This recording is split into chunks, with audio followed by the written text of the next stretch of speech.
Okay, so I want to pick up where we left off in class. As I had mentioned, no internationally recognized definition for what constitutes a computer crime, and depending on who you ask um, and what their area of expertise is, you'll probably or more than likely get a different definition. Functional definitions have been basically what has been produced, and that's part of the issue that we'll discuss during the class.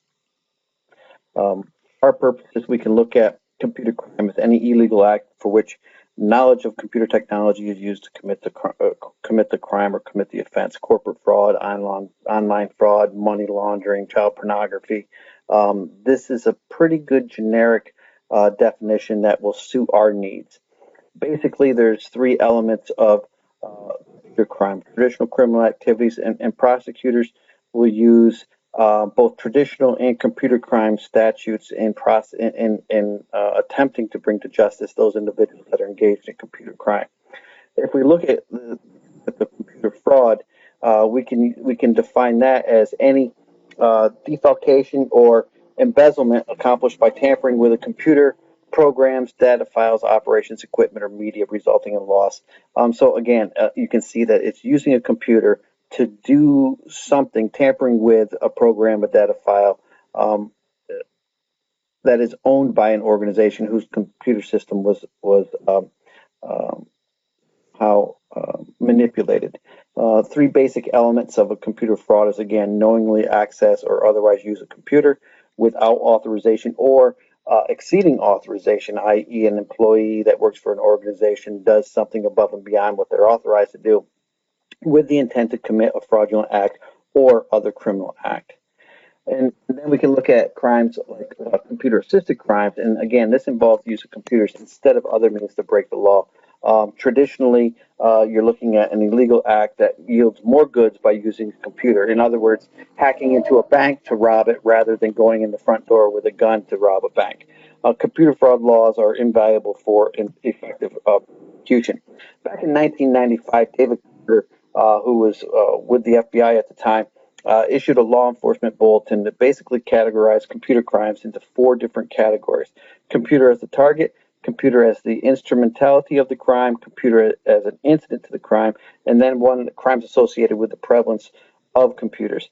And I think that go through these real quick, you'll see kind of how they work and kind of make sense of what we're talking about here. So if we look at computer as the target of a crime, a computer system or the information on it is specifically targeted by that criminal. In other words, somebody trying to hack into your computer is the target of the crime. If we look at the computer as the instrumentality of the crime, same scenario, the hacker using a computer to break into your computer at home or in your room, your computer again is the target. The hacker's computer is the instrumentality of the crime. It refers to the division of the lawfully possessed item that is an instrument to facilitate committing a crime. Again, the computer is the instrumentality of the crime. The computer is used to commit the crime. And computer as incidental to the crime. Well, the computer is not necessarily required for the criminal act to occur, but it is related to criminal act. And here, if an individual was a drug dealer and the criminal act is indeed selling drugs, but they use a computer perhaps to communicate with their buyers. The computer is not required for the act for the crime, but it is related to the criminal act. And in other words, when they're online, maybe they're using a social networking site to arrange sales of illegal narcotics or pickups of illegal narcotics or so forth and so on. And we see that simple presence of computers and the widespread growth of other computing devices like cell phones, smartphones, generates new versions of fairly traditional crimes. And in these cases, again, as we mentioned in class, technological growth essentially creates new crime targets, not necessarily new crimes in itself. So who perpetrates computer and computer-related crime?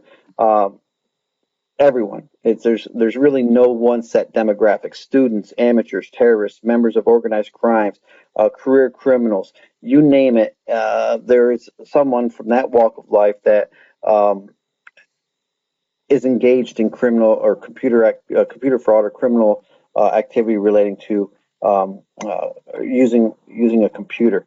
And based on that, we can also say that there's a whole variety of different levels of skill um, uh, of those perpetrators committing criminal activity. Some are very good, might be considered experts, and some are clearly novices.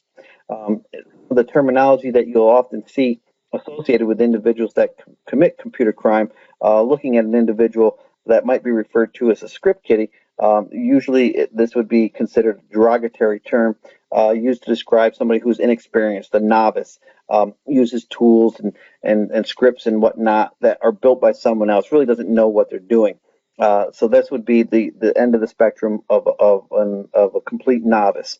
And then someone who is more skilled might be considered a hacker.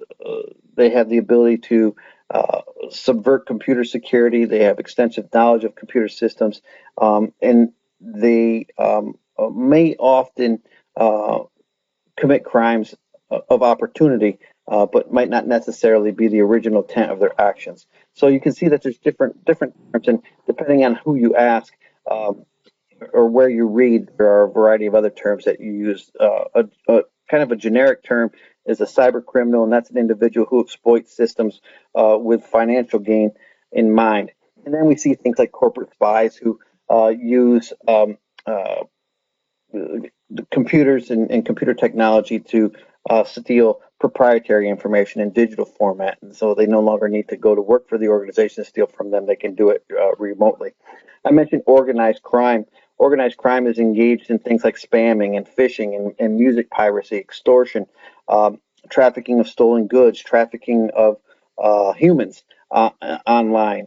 They will often hire outside individuals to perform malicious functions for monetary gain. The biggest areas we see right now are from Russia and Eastern European organizations. Organized crime have been especially active in computer-related crime, and then terrorist activities exploit vulnerabilities in poorly secured computer networks.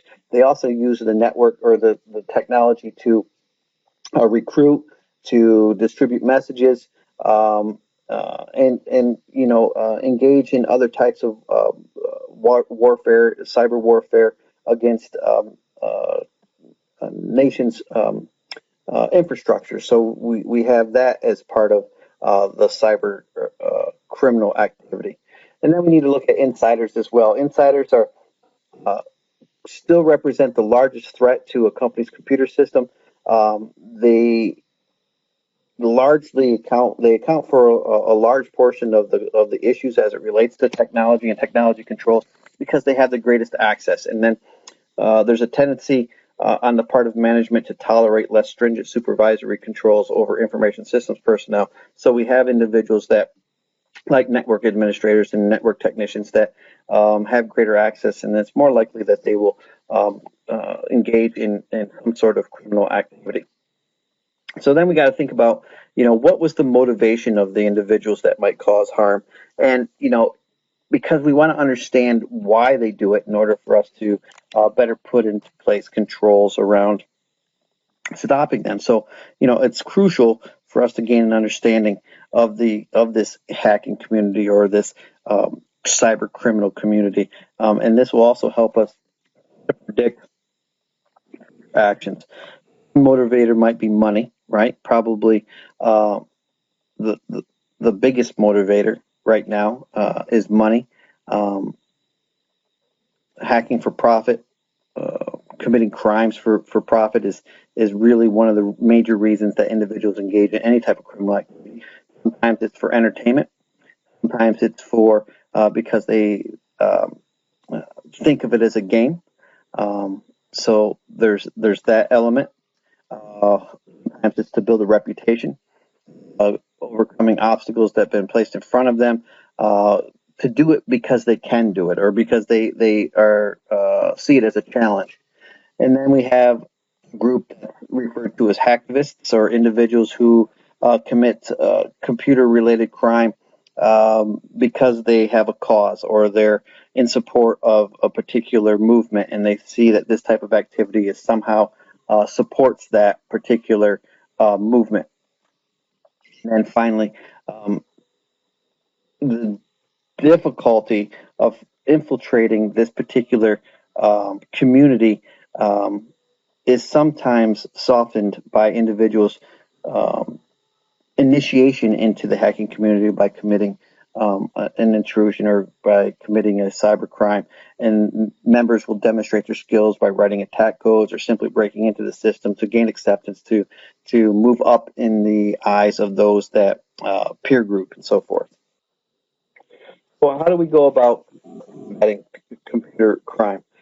Really, four things: education, right? Educating users, educating owners of information, awareness of new technology, understanding that not only large companies are victims, but also individuals, consumers, small businesses, medium-sized businesses, and then putting together and putting in place intricate security and safety features that will make it more difficult for individuals to break into a system to commit a wrongdoing.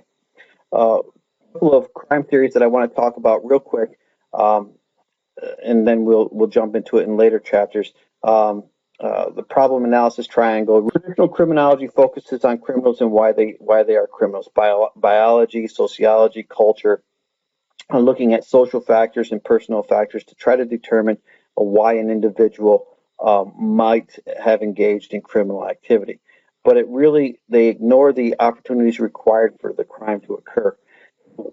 If we look at some of these new criminal activity um, associated with cybercrime or computer crime, we have to look at the crime, not the criminality. We got to look at the event and not the disposition. We got to think about causes of crime in the near in order to focus on the distance later. How crime occurs and not why it happens, and then situational and opportunity factors. So if we look at the problem analysis triangle, we can choose any type of crime, and really it takes three things for a criminal activity to occur. There has to be a motivated offender, there has to be a willing target, and they have to meet. If I'm going to mug someone, I have to be able to be in this presence of that individual in order for that crime to occur. If I never find a willing target, then I can't commit a crime. So same concept applies for technology. If I'm going to try to hack into a computer, I have to find one that I can compromise. If I'm unable to find a computer that I can compromise, then I cannot commit that crime. So if we try to eliminate one of these three things, either eliminate the offender, the place, or the target, we can control the, the crime or the problem. And we can do that by implementing certain things. We can bring a handler and somebody that might have some influence on a potential offender, a role model, a societal control like uh, a mentor or a teacher. We can put a manager in control and custody of the place, like a police officer or a network administrator, to control who has access to a particular place. And then we can provide support for the target or for the victim. We can, again, provide a police presence, a security guard, a security specialist as it relates to computer technology. And the more we manipulate these things, then we can control them. And hopefully, the net effect is that we remove one of these from the triangle, and therefore no crime can occur. And there's a bunch of different types of handlers. Can be parents and spouses, peers, teachers, and coaches. Managers can be, superintendents, bartenders, managers, homeowners, train station managers, you name it, they can be it. And then target and victim guardians are people who to protect or oversee them, like police officers, like parole officers, like custodians, and so forth. So if we look at these three theories using that problem triangle, the routine activities theory, which is the problem triangle says a crime may occur when a likely offender or suitable target come together in a space and time in the absence of capable guardians. So something, if we can control that, we may very well be able to remove the opportunity for criminal activity. We also have crime pattern theory, which says crimes have a tendency to cluster based on routine activities. In other words, individuals that engage in criminal activity are likely to do so in the same space and time. And if we can disrupt that space and time, then we can eliminate the criminal activity. And then finally, rational choice theory, which basically says offenders commit crimes based on an assessment of the benefits and risks. So they do a cost benefit. That's all I'm going to give you for today. Something for you to think about, something for you to mull over. When we, I'd be interested to see what you thought about the lecture today and a little bit of follow-up that I'm giving you here tonight. Remember, I want to hear what you most enjoyed or found the easiest to understand and why, and what you found the most difficult to understand. And then when we get back to class next Wednesday, we'll jump right into chapter 1 and we'll start talking about some of that criminal activity that's discussed in your textbook.